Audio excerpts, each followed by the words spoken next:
Well, first of all, let me introduce myself. I'm Ruuubs from Son of KS. It's a Mexican media focused in bringing all the LEC information and other leagues. Congratulations on today's victory. If I may, I want to start this interview talking about this roller coaster 2023 has been for the team, for you as a coach, and all the ups and downs the team has been since the winter, spring, this off season also. This, how to say, this road the team has taken this far until today. Well, thank you for having me and nice to meet you. I think it's been a cool journey, I would say, from winter split to now, in the sense, I mean, we've had some roster swaps as well and everything, so I think there was a lot of learnings that we took from split to split. So I think that's kind of a very important factor, I would say, from our whole year so far. I think having the same roster from last split to this split also matters because, well, we know problems that we had before and we can start already from where we left off last split.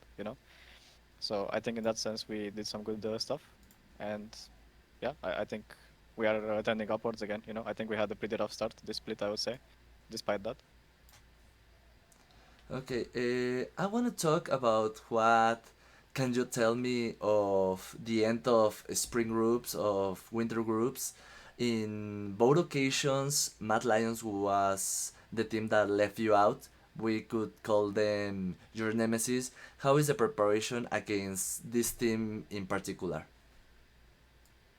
Uh, I think in general it's pretty straightforward. We know they are good at team fighting, and we also like to fight a lot. So in general, our styles are kind of similar. They just usually do it better on the day. I guess that's what happened. But I think there aren't any surprises on both sides, I would say, when we prepare versus them and they prepare versus us. I think we kind of both know each other pretty well.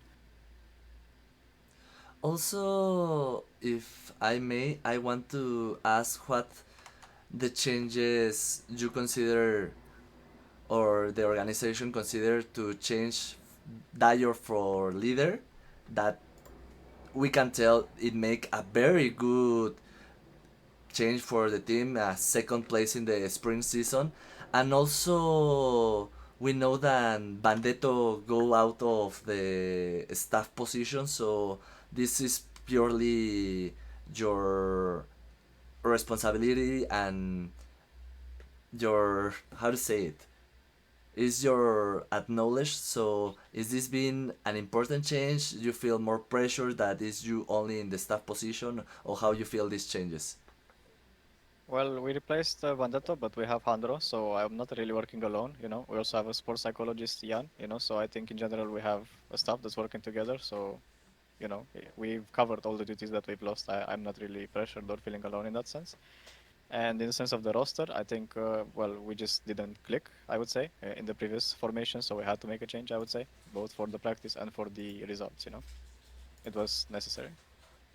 Okay, with this incorporation of leader, we know is like the OTP assassin type. We know the last week he tried to play an Akali in a composition against that didn't fit, but still make good progress and everything. This changes a particular way on how to do the picks and bans, knowing that we have this assassin player in the mid lane that can play these aggressive picks.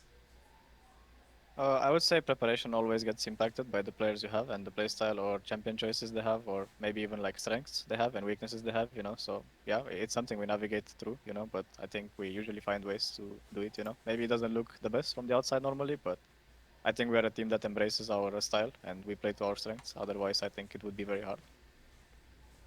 If you can describe a playstyle for your team, how could you describe it? Because we know we have seen that went from Europe to N8, it hadn't been the best time there. Return 113 is the one that is spamming emotes all the time, so I would say is the rookies or the happiest, or I don't know how to describe this guy.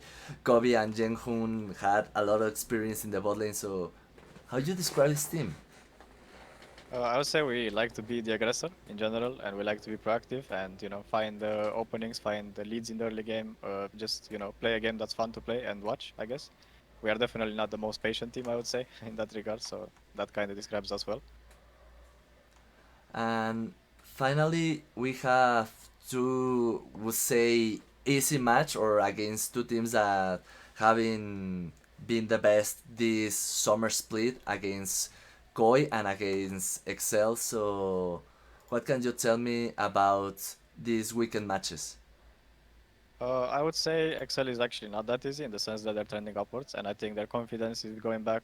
They have their drafts figured out, I would say, from last week. So I think it's not going to be that easy. I think Koi is still figuring themselves out, so I think that's an opponent that maybe shows weakness in last week. But let's see how they do, and what they changed from last week to this week. Well, that's all for me.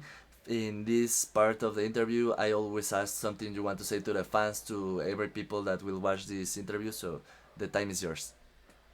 Okay, thank you. Well, thank you to everyone who's supporting us and watching our games. I hope you guys enjoy the playstyle we have, and well, I know it's not been the easiest to watch us in the first 2 weeks, but hopefully we can continue delivering more wins and ramp up as the season goes. Thank you. Well, thank to you for your time, and let's continue with that Thank you win for having streak. me. Thank you. Bye bye. Bye bye. Have a good night.